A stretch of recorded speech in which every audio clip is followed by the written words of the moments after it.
What up? This is Robert Horry. Horry, three-pointer. Buries it. You might know me as Big Shot Bob. So Horry for three. Oh, unbelievable. This guy is off the charts. What's going on, Big Shot Bob? Robert Horry from downtown. All right, Big Shot Bob. Let's do this one more time this week. It's the shoot-around. Done 109 of these jokers. It's our little bar Friday bonus show. If you ever have something for us, we're at Big Shot Bob Pod. Kind of all over the place. Twitter, Instagram, X, whatever the hell it's called anymore. Facebook, at Big Shot Bob Pod. Big Shot Bob Pod at Gmail as well. If you want to shoot us a question. This one comes from Andy. To all of us on the show. My wife is a huge Florida State fan and had to suffer through that brutal 2-overtime loss to Virginia last weekend. And while I thought it was awesome, the field storming thing got a little borderline dangerous this year. How do you guys feel about the field storming stuff? I know you've talked about it before. Do you think it's cool, or do you think someone could get hurt? Because this weekend I thought someone was going to get hurt. Yes and yes. Yes, I think it's cool. I think it's and yes, cool as somebody hell. will absolutely get hurt. Somebody has got – there have been fans that have been trampled and broken legs and stuff. And Has it really? Yeah, there have been people who've hurt themselves trying to jump over walls and jump over hedges and all kind of stuff to get on the field. Absolutely. Yeah. The funniest one when the girl tries to jump over the hedge, she just straight disappears. Yeah. But my whole thing is with this is to me is trespassing. If you want to storm the field, if you go up to a player and shoot the birds at him and he knocks you the fuck out, that's on you. And so that's what I feel about it. It's, okay, you can storm the field, but if you fucking touch a player or say something to a player or get in the player's face and he knocks you the fuck out, that is on you. So that's my whole thing about it, because you got to understand, you're in his way. You got no right to even talk to a player and say, like the other day when the guy goes and slaps the coach on the ass, like, bah! Like now you don't, now you don't cross the line. Don't fucking touch me. Do whatever you want, storm the field, but don't get in my player's face. Don't touch a player. And that's how I feel about it. Yeah. I get a little wary that way too. Mm-hmm. Yeah. And my thing is this. So number 23 Illinois played number 21 USC this past weekend. And obviously I think it had been a long time since Illinois had beaten USC. Mm-hmm. I think the last time they played was like the 2008 Rose Bowl and USC smacked them. But I get that it's USC, but this ain't the same USC from Pete. This ain't the same Pete Carroll era USC. We are far removed from that. Guess what they did during that game after they beat USC? They stormed the field. You would have thought they would have won the national title. And I don't like when a team is only a couple of spots ranked ahead of you. Like if you're 23 and they're 21 and you win, why are y'all storming the field? That makes you look like your team was like, hey, we weren't supposed to win. Let's go right out there. Yeah. If you're unranked, I get it. If you're Virginia beating, Florida State, if you were Georgia Tech unranked at the time beating Clemson, I get that stuff's going to happen. My thing that freaks me out was, and I'm thinking about the Georgia Tech game specifically, when they stormed the field after the Clemson win, and you had Brent Key and Haynes King center field doing their interview with whoever it was, ABC or ESPN, whatever station it was on. All right. And then they did the pan out. And it was like 600 kids deep in every direction around them, just a sea of... How's he getting out of there? How do they get from where they are to the locker room? Must have taken them a damn hour. Yeah. You didn't see them officers there. They'll get them out the way. Oh, did they? I didn't see how many. I didn't see any officers. Officers. Were they you'll in see there? them once when they get done, they may not be in the shot. But when that interview is over, you'll see about 5 or 6 officers around there. Just clear the path. Because it didn't look like anybody was around them, and they just looked like, oh, shit. They just looking like, oh, no, we're stuck here. If you didn't see any lead blocking in that game, I'd for damn sure gonna see some lead blocking getting out that crowd. Them police officers will clear a path, and they ain't scared to push none of them kids out the way to do it, to get them up out of there. Believe that. Nope. All right, question from Ted. What do you guys think of Bad Bunny as the Super Bowl halftime performer? I like him, but I'm going to be honest.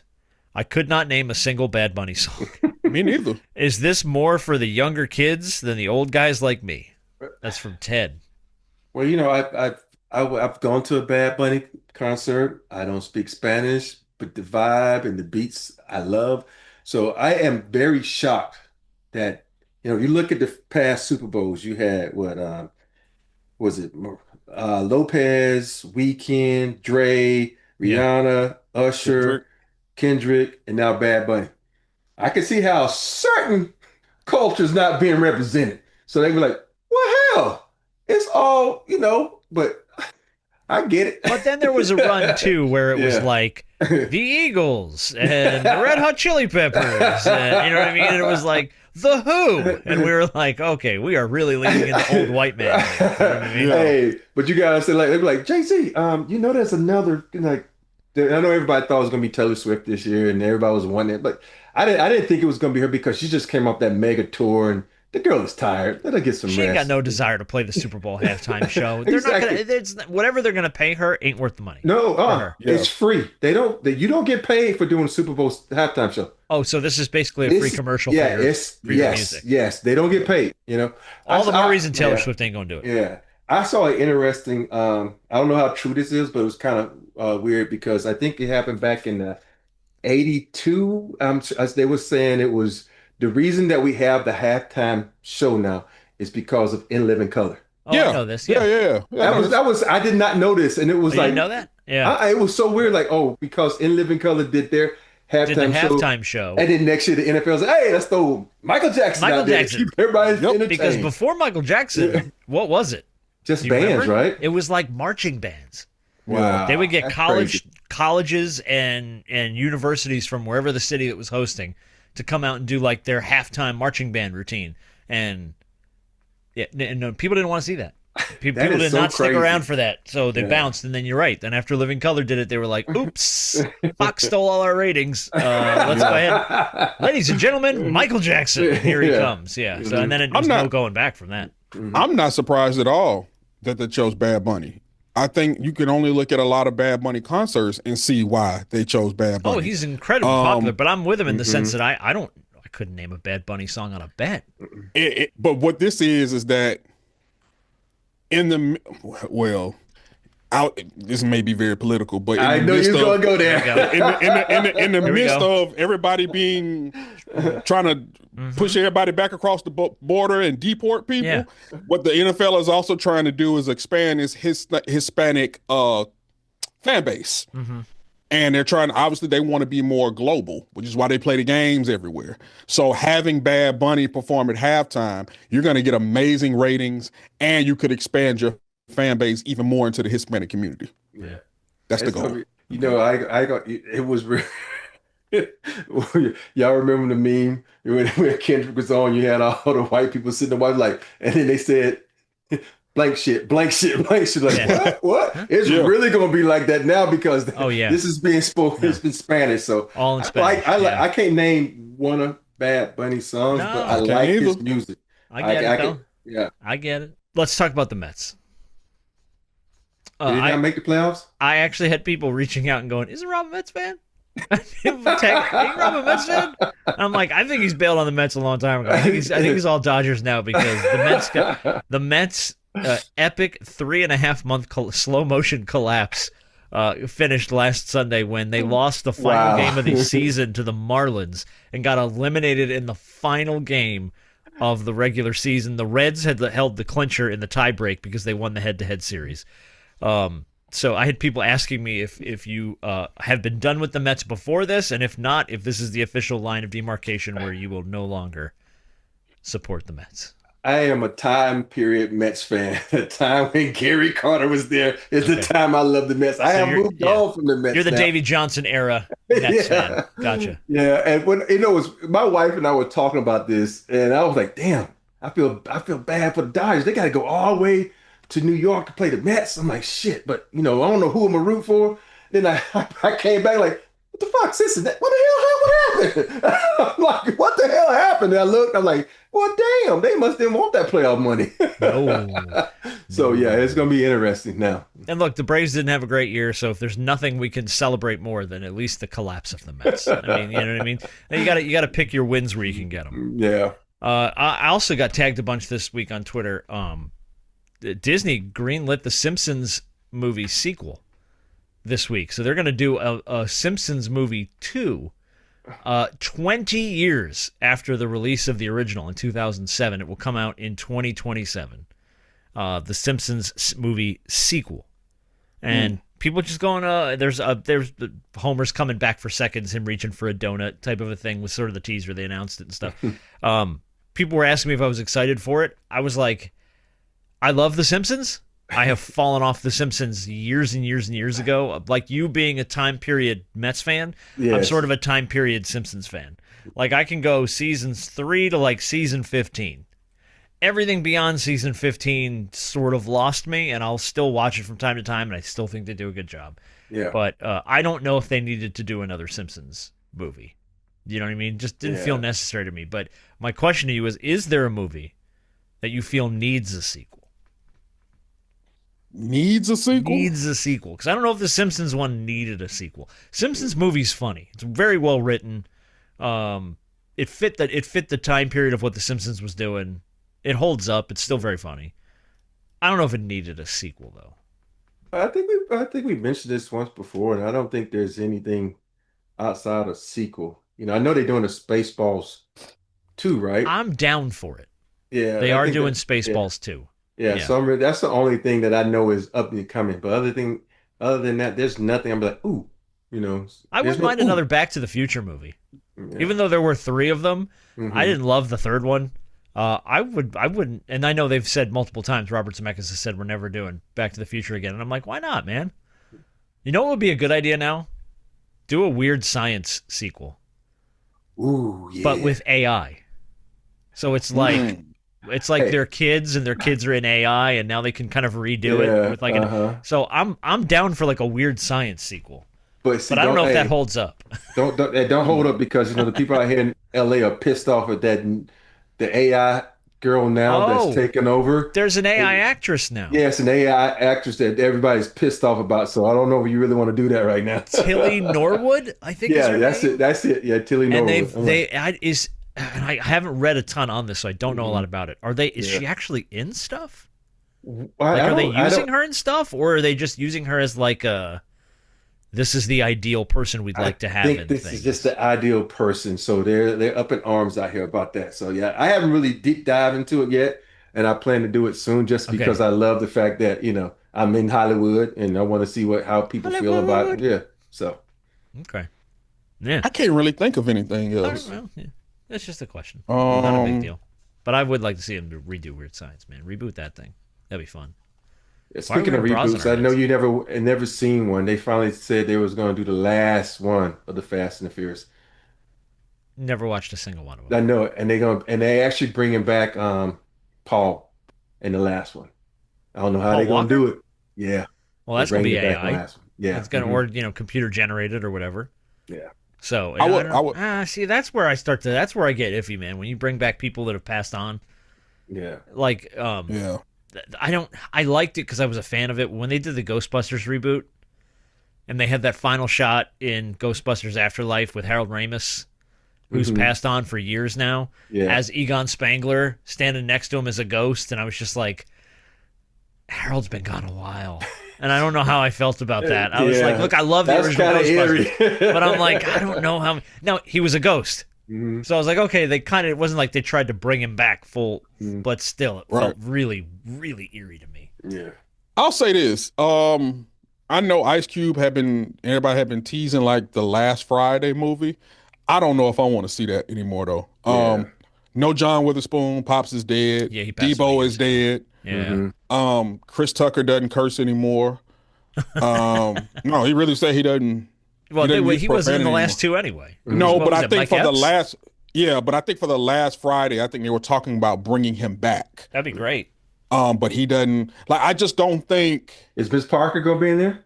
Hey, Miss Parker, like 80 years old. Yeah, she done broke a hip. Think about it. Bernie Mac. Bernie Mac. You can't do Bernie Mac. Yeah.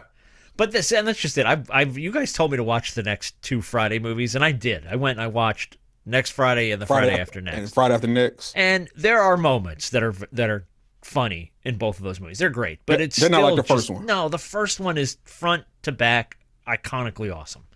Like, it's just a great movie. It's well written. It's well acted. It's a perfect time period piece for the moment that it was shot and it was released, and funny as hell. Everything holds up in that movie. When he counts the money forward, then he turns it around and counts it again backwards, or he's trying to pay Big Worm. Like, stuff like that. I got the Big Worm license plate on the wall behind me. Like, that movie holds up. You know, Man in the Ice Cream Truck. Yeah. First movies are like, they always say, like, with first albums, you have your whole life to write your first album. And I think that's the same way with movies. It's sometimes when you have your first movie, your first album is always the greatest because you spent the longest time putting so much work and effort into it that almost everything else that comes after it, not that it's not really good, it just doesn't compare to the first. Be that. Yeah, it's not gonna be that. Question from Bobby. I'm a diehard Georgia fan, and it still rips my heart out every time I see the Dogs lose to Alabama. I die a little inside. But nothing is worse than the 2nd and 27 in overtime of the national championship game where Tua threw that touchdown pass. Yep. What's the worst loss you've ever had to experience as a fan of a team? Jeez. We know what the one is. I'm never going to talk about mine again. We know what the one is. I refuse to watch even 2 seconds of that game. That Falcons game? Yeah, I'll never watch it. I've never watched a highlight. I've never watched a replay of it. If there's anything even like we're doing a feature on, it's like click on. Like I won't even watch 2 seconds of it. Well, I've been I've been on both sides where I can like put the dagger in people's hearts and the dagger been put in my heart. So it comes to me. I could think only about myself in this situation. That's okay. Game 6 and me missing that 3 versus the Spurs. Game 5, me missing that shot against the Spurs in San Antonio, and then we went on to lose the next game, and Spurs went on to win the championship that year. And then the following year, I ended up with the Spurs, and watching them get that ring in front of me was just another dagger from the back. So it was just, that to me. That one stuck with you. That was stuck, for a lot of reasons. That was our chance to go for, win 4 championships in a row. Yeah. That was a chance of me, getting the biggest payday of my life in the NBA. And so, yeah, that one sticks with me. Well, and that's when everything kind of came apart. Mm-hmm. That was the Shaq departure, and you left, and like everything started to kind of change after that. Yeah. So I get that. Well, that year that's when the Lakers lost to, that's the Kobe stuff, and then that's when Karl Malone. Yeah, that's Gary right. Payton, All that that 04 loss. Because that 04 loss was a little tough because, like you said, the aftermath of everything. See, he's mad about him like this. It's so funny. I ain't gonna lie to you. I think I may have shed a tear at that finals. I was so mad. I ran upstairs. I went to bed. And I'm in the background like this. Yeah. I was so mad, boy. Damn. All right, last topic here. When we were on our trip last week, we had a lot of downtime, just like waiting to board the ship and waiting at the hotel for the night before, all that crap. So you get stuck, you get in that little loop where you're like, I'm just gonna put on something just to watch something, have it on in the background.